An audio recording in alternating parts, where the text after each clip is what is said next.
Hey guys, welcome back to Matthews Ballistics. Getting into this 6.5 Creedmoor test with the Alliant Power Pro 4000 MR. That's a huge mouthful for powder, but that's what they named it.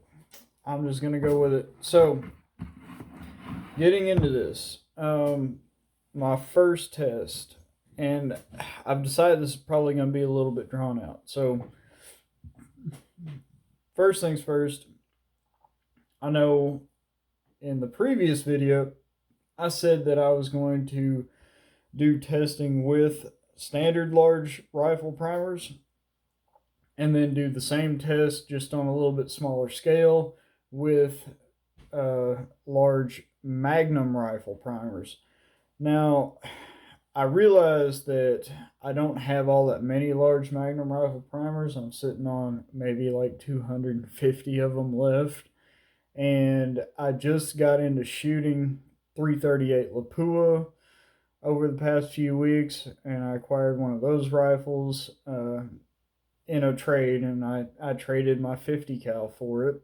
So I really only have, as far as the Magnum primers go, I really only have about 250 of them left. So I really want to save those for the 338 Lapua when I actually start reloading for it, hopefully in the next 2 or 3 months or so. I'm not really focusing on it at all. I got the rifle and I shot it a few times, but materials for it are exponentially more expensive than, say, loading for 6.5 Creedmoor, and 6.5 Creedmoor is not a cheap round to load in the first place.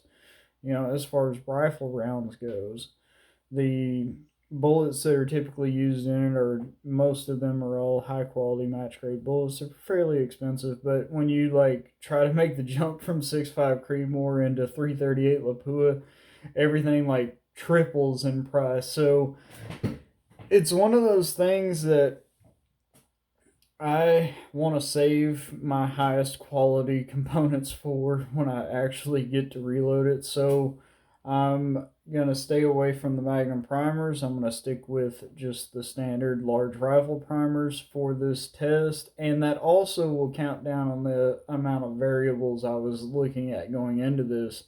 When you add the variable, like variable 1 would be using standard large primers. Variable 2 would be going and using Magnum large primers with the same powder charges.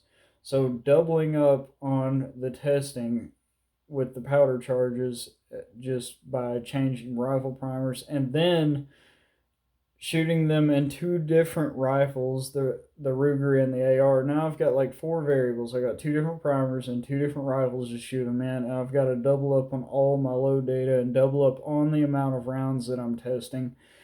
And that is a whole lot to deal with, and it's a whole lot to take, keep track of, and it takes a lot of time to load this ammunition, and it takes a lot of time to make sure that everything is done perfectly, to take the most amount of error out of it. So I've decided to, moving forward with this project, only use a standard primer. So one type of primer, one type of powder, one type of bullet, one type of shell casing. I'm sorting everything out and only using the Hornady casings that I really prefer so far. And then but I am still going to use 2 different rifles. I'm going to use my Ruger American Predator 6.5 bolt action, and I'm going to use the Frankenstein, just kind of hand built, put together AR-10. Now, my AR-10's not just, the cheapest thing I could have built. I went with some pretty high quality components as far as where it mattered. I went with Wilson Combat barrel, Wilson Combat gas tube and block, Wilson Combat bolt carrier, and bolt, the BCG. Went with all matching Wilson Combat stuff as far as the main action of the firearm. The rest of it, the main body of it that houses all that, I went with Aero Precision upper and lower, both matching M5, and then went with some pretty other standard stuff to go with that. So I built a pretty quality firearm, in my opinion, out of it.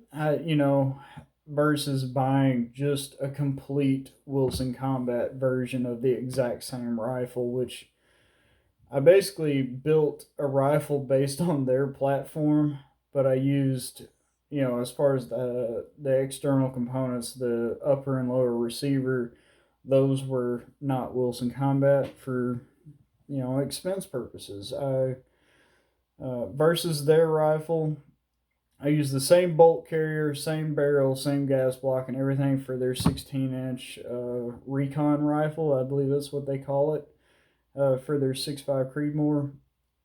Use the exact same stuff that they used in theirs. The only difference is I'm not using their trigger, I'm not using their upper, not using their lower, their handguard, that sort of thing.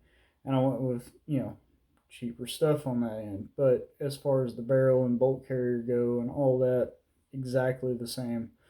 So accuracy and reliability should be pretty much on par with the Wilson Combat. I feel like it should be. And I saved, I want to say I saved about $1,500 doing it that way. I still have a lot of money in this rifle. Like, all said and done, this rifle has $2,400 in it, including the muzzle brake I put on it, which has done fantastic, by the way. If you guys are not familiar with Eric Cortina or the muzzle brakes and the precision shooting that this guy does, just look him up. Just do a quick Google search for Eric Cortina Precision, and then look into his EC tuner brakes. They are amazing. I'm in no way affiliated with him. I paid for this brake outright with my own money. It cost me $235 shipped to my house, and it is significantly functional out of all the brakes I've had on other firearms and rifles, like handguns and everything. This thing really works, and the barrel harmonic tuning aspect of it, with being able to adjust the barrel harmonics, makes a huge difference when you actually test it and see what it can do. And I was really skeptical at first. I was, but it freaking works. And I want to get another one. I actually need two more. I need one for the 338 Lapua, and I need one to put back on the Ruger American Predator, because I took the one off of that rifle and put it on the AR-10, and it made a really big, I think it made a bigger difference on the AR-10 with the 16-inch barrel than it did on the Ruger American Predator, because the Ruger American Predator, even though it's a cheap rifle, already shoots really accurately. Can't say how long the barrel's going to last in it. It is a lower end gun. It's like a $500 rifle, and I've got about 300 rounds through it, maybe 350 rounds through it. I am sadly kind of, and this is kind of, I'm kind of trying to trade it or sell it so that I can fund a different 6.5 rifle. And I kind of hate to do that, because I really have gotten, fallen in love with the Ruger American Predator for what it is. And as far as a starter precision rifle, or just a starter rifle in general, I don't think you can beat it. It's just really a rifle. But anyways, enough with all that nonsense. Getting into this, not using the Magnum primers anymore. So my deal is I'm going to start out with 50 rounds. Okay, so I'm doing these in 5-round groups, and I'm going up 0.3 of a grain in powder charge every time. So I'm going to start out with 40.0 grains for 5 rounds, and then rounds 6 through 10, I'm going to go 40.3, 11 through 15, 40.6, 16 through 20, going to go 40.9, 21 through 25, 41.2, 26 through 30, 41.5, 31 through 35, we're going to go 41.8, and then 36 through 40, 42.1, and then 41 through 45, we're going to go 42.4, and then 46 through 50, we're going to go 42.7. And I'm going to record all the velocities and see which 5-round group got the most consistent velocity, which one got the biggest discrepancy in velocity. And I'm also going to keep notes on which group actually, which, section of 5 rounds actually grouped the best. Because in my experience shooting a lot of guns and shooting a lot of different rounds and loading a lot of different rounds and testing a lot of different rounds, I've run into where, I've had an extreme spread in a group of 80 feet per second, but they just stack all in the same hole, and, for no apparent reason. And then I've run into where, I've had an extreme spread of like 4 or 5 feet per second, or, under 10 feet per second. And you would think that that would be the most accurate and most consistent group, and then there's a spread in the group, and it's just not that good. And I don't have an explanation for that. It could have been me as the shooter. I'm not the best shooter. I'm just not. I have good days and I have bad days, just like anybody else. But that's just the way I'm going to go, and this is the way I'm going to start doing things. So, starting out with this test, first thing I got to do is sort my brass out, get it all out, sort out all the horny brass. I am going to weigh all the brass and try to make sure I get all my brass within like 2 or 3 grains of each other. If I get any pieces of brass that are like 7 or 8 or 10 grains out from the group, I'll just, set them aside for, later purposes. And then I'm going to sort my bullets. I'm going to sort them by weight and try to keep them all within about a half a grain of each other, because I know as much as companies try to, make everything identical, sometimes they do struggle. But that doesn't make their bullets bad. Sometimes they do have discrepancies, but that doesn't make their bullets bad. With Barnes, for example, like I've talked a lot about how their bullets have a pretty inconsistent ballistic coefficient, and as far as the way the ogive is shaped and from bullet to bullet, and it affects your seating depth a lot. But their bullets are still they're still pretty good bullets. They still shoot pretty dang good, and they still shoot pretty dang accurate. I'm limited where I'm at right now to about 300 yards. So out past that, I really can't say. And you can argue, and I wouldn't blame you if you wanted to argue that, say, hey, out to 300 yards, the differences in ballistic coefficient really aren't going to come into play. And I would agree with that. They're not going to come into play at only 300 yards. Your rounds are still going to hit really consistently at that distance, and really, you're still going to get good groups. But out past that, like 4, 5, 6, 700, 1,000 yards, you just keep getting further and further. Those little discrepancies in the way each bullet is made change things that far out. That little bit of a discrepancy becomes more and more important that far out, and has more and more of an impact on how that bullet flies that far out. So this is one of those things that, where I'm at, I'm pretty limited on my range, and I would love to be able to have access to a 1,000-yard range every weekend to just go and shoot at, and not spend an arm and a leg trying to do it. So with that being said, I'm going to get in here. I'm going to sort through all my brass, get all my horny brass sorted out, and then I'm going to weigh it and sort it out by weight and get a pretty consistent bunch of 50 pieces of brass. That's all I need for this first initial test. And then I will commence with lubricating, resizing, trimming, chamfering, deburring, priming, and then eventually charging, and then bullet seating, and then bullet crimping. And I am going to crimp these rounds, which I know loading precision rounds, especially for bolt action rifles, crimping them is not ideal, and a lot of people would frown upon it. But the reason why I'm crimping them is because I'm also developing this round to be able to function and fire reliably out of the AR platform. And for whatever reason, if you don't crimp them and the neck tension's not tight enough, and that reciprocating bolt goes to shove that next round up into the feed ramp and into the chamber of that AR, it's hitting it with some significant force.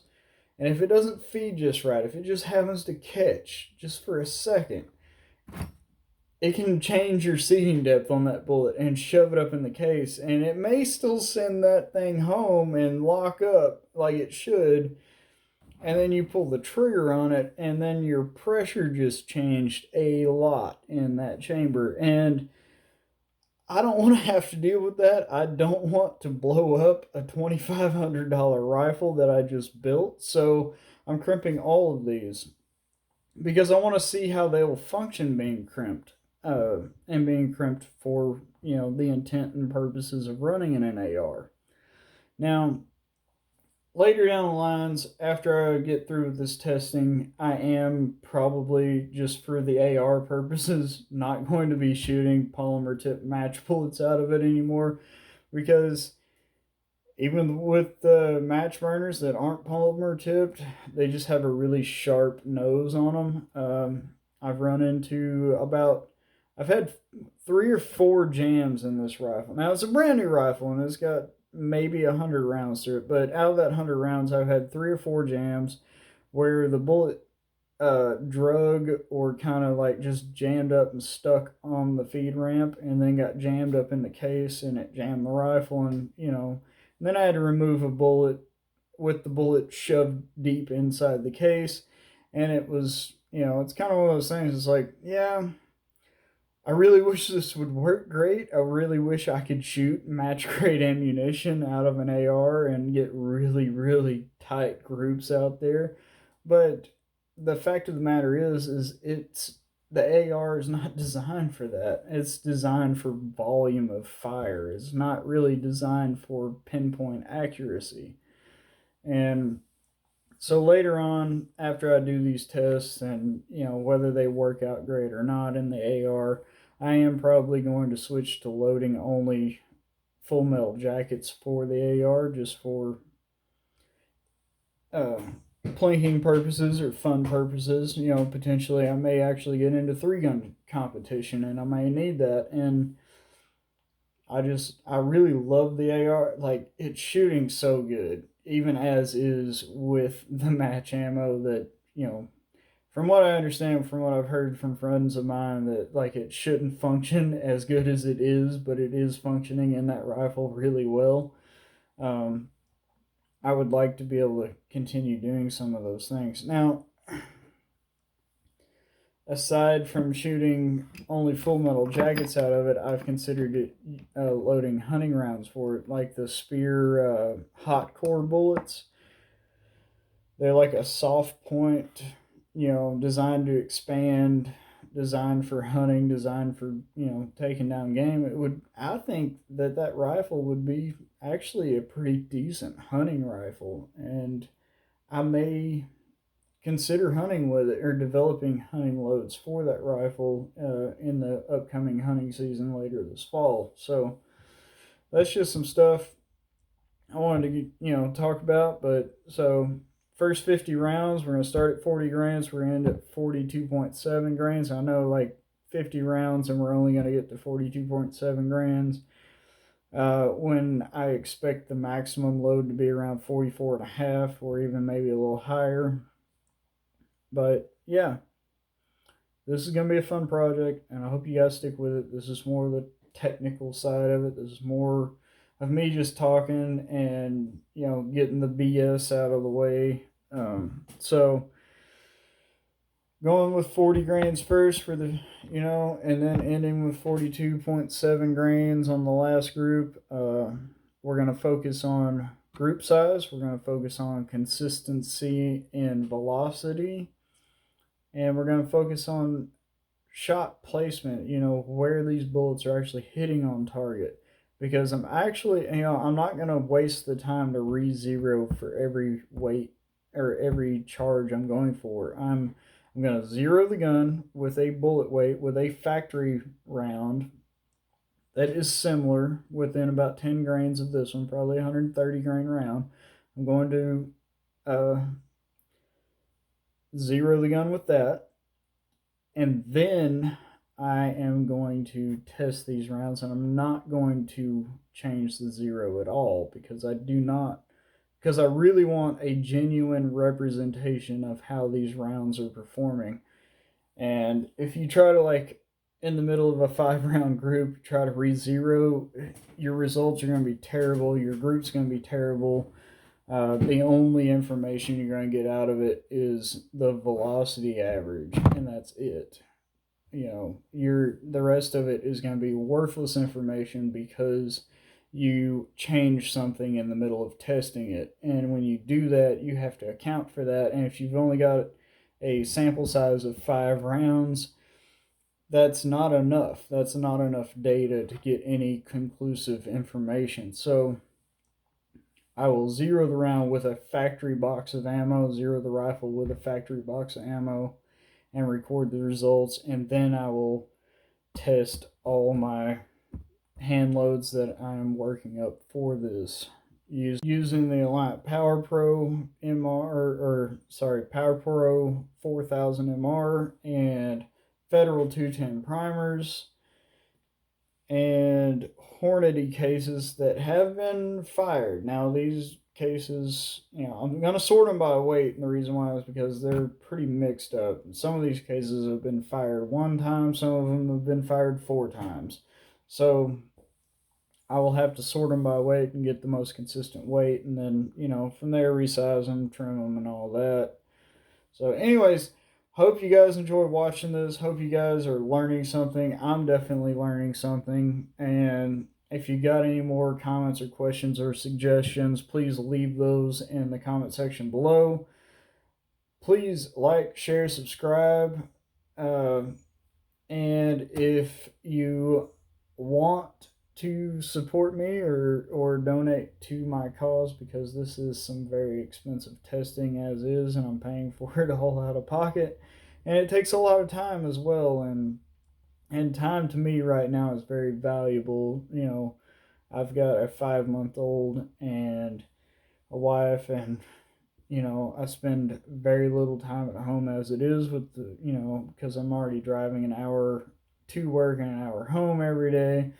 So when I get home, I've got like a couple hours, 2 or 3 hours to play with my son, and then he goes to bed, and then I play with bullets or make these videos after that, and then I go to bed. But yeah, anyways, if you guys want to donate and just show your support, I would appreciate it. You don't have to, trust me. I'm not trying to like guilt trip you into helping me out or anything. I really just like going to the range every weekend, and I will go broke doing it because I love it so much. With that being said, you can donate to my PayPal account, and I'll leave that in the description below. It's up to you. It's no big deal if you don't. I love you guys anyways, and I love to hear what you have to say. So please get in there. Let me know what you have to say. I will totally be glad and totally appreciate, and I love to engage in conversation. So let me know what you think, and we'll see you guys next time in the next video. See ya.